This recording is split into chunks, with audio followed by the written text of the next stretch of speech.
देश में क्यों कांग्रेस को ये फिर एक बार सत्याग्रह का इस आंदोलन को छेड़ना पड़ा। आज लड़ाई सत्य और असत्य के बीच की है। लड़ाई दो विचारधाराओं की है। एक विचारधारा है गांधी जी की विचारधारा और एक वो विचारधारा है जिसने उस विचारधारा की छाती पे गोली मारी, नाथूराम गोडसे की विचारधारा। अगर देखें तो आज देश में देश का हर एक नागरिक अपने आप को असुरक्षित, असहाय, अपने आप को कमजोर महसूस कर रहा है, असुरक्षित महसूस कर रहा है। उसका आज सबसे बड़ा कारण अगर आप देखें तो इस देश के केंद्र में बैठी हुई जो एक तानाशाह सरकार, जो सिर्फ एक व्यक्ति की महिमा मंडन करते हुए और उसे एक प्रकार से देश का तानाशाह मान लिया, ऐसी सरकार, और जिसके तुगलकी फरमान पर चाहे रात को 8 बजे नोटबंदी हो जाती है, गरीबों के घर में छुपा हुआ छोटा मोटा धन जो सुरक्षितता के लिए जमाया गया था, माताओं की, बहनों की, आंटियों में से हमारे छोटे छोटे मजदूरों, किसानों ने बचाए हुए धन को, जिसे बैंक में जमा करा दिया गया, और वही सब धन फिर एक बार देश के चुने हुए पूंजीपतियों को कर्ज के रूप में दे दिए गए, जो यहां से उठाकर और बिना किसी उद्योग को लगाए या विदेशों में उद्योग लगाने के लिए देश का धन लेकर गायब हो गए। ये आंदोलन, ये सत्याग्रह माननीय राहुल गांधी जी के सिर्फ सदस्यता के विरोध में यह आंदोलन नहीं कि जहां उनकी सदस्यता रद्द कर दी गई, लेकिन जिन कारणों को लेकर आज लोकतंत्र का मजाक उड़ाते हुए, संविधान का मजाक उड़ाते हुए, हमारे न्यायपालिका का हम पूरा सम्मान करते हैं, लेकिन अगर गलत निर्णय हुआ है तो इस देश की जनता महसूस करती है, और निश्चित रूप से हमें विश्वास है कि आने वाले उच्च न्यायालयों में न्यायपालिका निश्चित रूप से इसमें न्याय देगी। लेकिन साथियों, यह एक इशारा है, एक इशारा है देश के इस विपक्ष की आवाज को दबाने का। यह इशारा है लोकतंत्र को तानाशाही में बदलने का। यह इशारा है फिर से एक बार देश में राजतंत्र लाने का। देश में राजतंत्र से स्वतंत्रता आंदोलन में हमने मुक्ति पाई। जिस ब्रिटिश साम्राज्य के विरोध में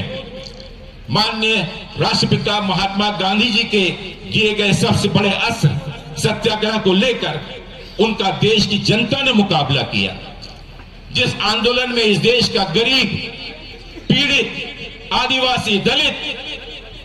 ओबीसी, हर वर्ग का व्यक्ति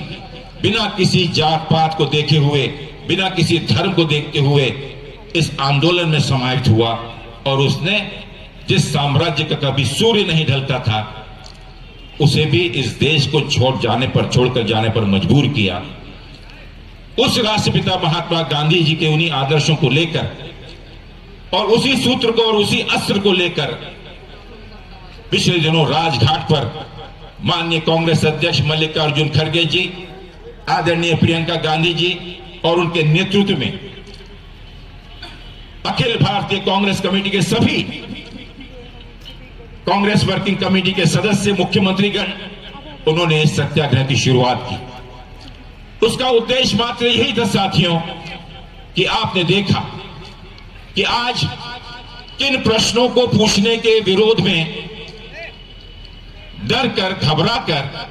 माननीय राहुल गांधी जी की सदस्यता रद्द कर दी गई, या उन्हें रातों रात 24 घंटे के अंदर घर से बेघर कर दिया गया। क्या लड़ाई या प्रश्न जो राहुल गांधी जी इस देश की सरकार से, माननीय मोदी जी से पूछ रहे थे, क्या उनके व्यक्तिगत प्रश्न थे? क्या उनकी व्यक्तिगत समस्याएं थी?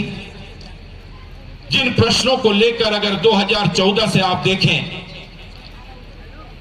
तो इस देश में एक ही पार्टी और देश में एक ऐसा नेता है जिसने पहले दिन से आज तक बिना किसी डर के, बिना किसी लोभ के, बिना किसी लालच के, बिना अपनी सुरक्षा की परवाह किए माननीय मोदी जी से और केंद्र सरकार से उनकी हर गलत नीतियों के विरोध में आवाज उठाई।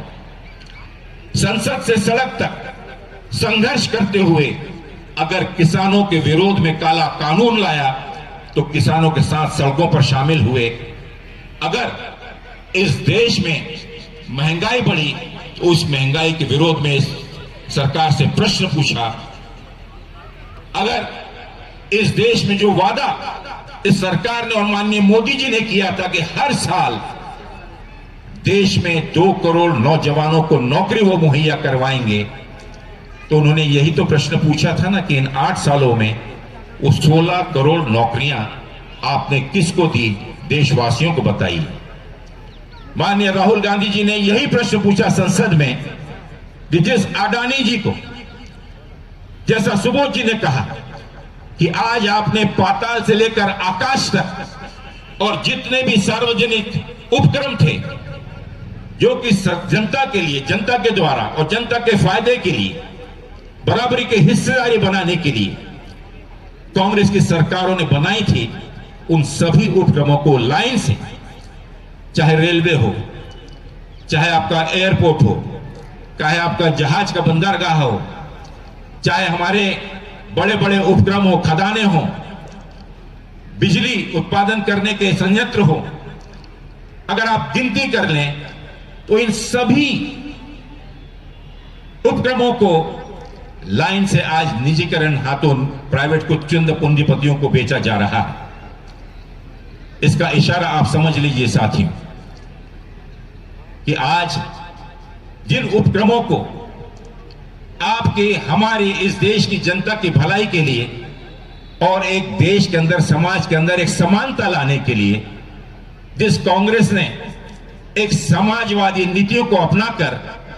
लोगों की भलाई के लिए और सिर्फ मुनाफा कमाने का उद्देश्य रखते हुए नहीं, अगर आप रेलवे में सफर करते थे पहले तो उस रेलवे का भी किराया कम से कम लगाया जाता था ताकि हमारा गरीब, मजदूर, बेरोजगार उस रेलवे में सफर कर कर अपने रिश्तेदारों, अपने के पास पहुंच सके। अगर बड़े बड़े शैक्षणिक संस्थाएं बनाई गई थी और बेहतरीन शिक्षण उपलब्ध कराया गया था तो उसका उद्देश्य यह था कि हम आप जैसे एक सामान्य घर से आने वाले होनहार विद्यार्थी वहां पर शिक्षण प्राप्त कर सके और इस देश के भविष्य के निर्माण में अपना सहयोग दे सके।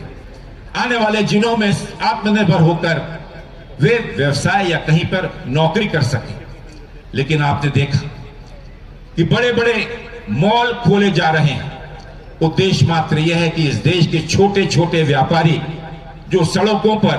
बस्तियों में, हमारे मोहल्ले में, बाजार में जो छोटे छोटे से उपक्रम, छोटे छोटी सी दुकान लगाकर अपनी जीवन यापन करते हैं, छोटी छोटी कमाई करके अपने परिवार को पालते हैं,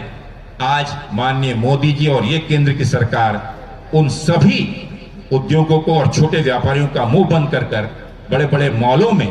जो कि इन बड़े बड़े उद्योगपतियों द्वारा खोले गए, बड़े बड़े अनाजों के गोडाउन और उस तक अनाज पहुंचाने के लिए बड़ी बड़ी रेलगाड़ियां उन तक के मुहैया कराई जा रही है ताकि गरीब किसानों से, आदिवासियों से उनका कृषि उपज, वनोपज उसे मुफ्त में या सस्ते दामों में खरीदा जाए और उसे भंडारित कर कर और बहुत 100 गुना 200 गुना दामों में बेचा जाए ताकि उसका मुनाफा भी उन पूंजीपतियों को मिले। साथियों, इन्हीं सब विषयों को लेकर माननीय राहुल गांधी जी ने समय समय पर केंद्र सरकार की अर्थ नीतियों के ऊपर प्रश्न उठाया। जो हमारी गिरती हुई अर्थव्यवस्था है, जिसके चलते हुए उद्योग बंद हो रहे हैं, लगी हुई नौकरियां, बेरोजगार हो रहे हैं युवक, तो नई नौकरी देने का, नए रोजगार देने का वादा तो दूर रहा, लेकिन आज छोटा छोटा व्यापारी, छोटे छोटे उद्योग, जो भी हमारे संयंत्र, जो भी हमारे कारखाने शुरू हैं,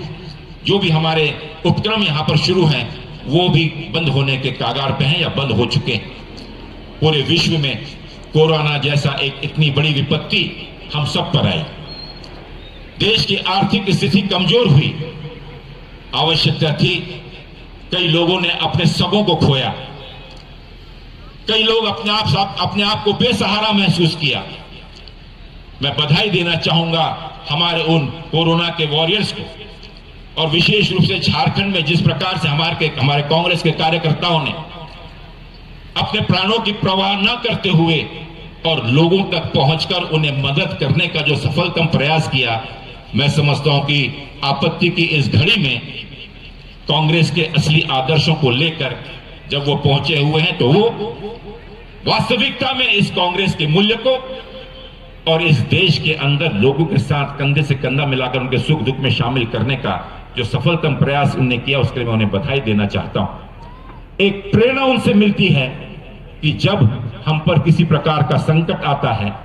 अगर इस देश में हमारे पड़ोसी के पास में अगर किसी के ऊपर कोई संकट आता है, तो हम पहले व्यक्ति होना चाहिए जो उसकी मदद के लिए आगे आए। और अपने घरों में कई लोगों ने आधी रोटी खाकर अपने पड़ोसियों का पेट भरा। कई बड़े बड़े लोग थे जो कि पैसे वाले माने जाते थे, लेकिन ऐसे दिनों में उनके घर के भी व्यवसाय बंद हो गए, उनके घर भी फांके पड़े, और बिना किसी को बतलाए हुए वही लोग उनको, जो सामान्य लोग थे, उनको मदद पहुंचाई। साथियों, माननीय राहुल गांधी जी ने कोविड के दौरान भी केंद्र सरकार को चेतावनी दी थी। जो झारखंड, बिहार, उत्तर प्रदेश, यहां का जो हमारा गरीब मजदूर है, यहां का जो गरीब किसान है, जो मजदूर आज पूरे देश के अंदर में अलग अलग जगह इस भारत के निर्माण के कार्य में, चाहे पुल हो, बिल्डिंगें हो, मॉल हो, कारखाने हो, हर जगह में आप देखेंगे वहां पर एक बड़ा योगदान एक मजदूर के रूप में, एक सहायक के रूप में हमारे झारखंड, मध्य प्रदेश, उत्तर प्रदेश, बिहार और अन्य राज्यों के सभी लोगों ने किया। एक तुगलकी फरमान के दौरान पूरे देश में लॉकआउट की घोषणा कर दी गई। राहुल जी ने यही तो कहा था ना कि इसकी कोई योजना बनाकर जो गरीब आदमी बिना चप्पल के, बिना पैसे के, बिना पानी के 40 और 46 डिग्री टेम्परेचर में पैदल चलता हुआ देश की सड़कों पर अपने गांव की तरफ बढ़ा है, और रास्तों में हजारों की तादाद में उनकी मृत्यु हो गई। आज उस मृत्यु का, उन मौतों का जवाबदार कौन है? वही चीज राहुल गांधी की अगर मान लेते तो एक संचालन के नियोजन के तहत उन जानों को बचाया जा सकता था। ये कोई चुनाव सभा नहीं है साथियों,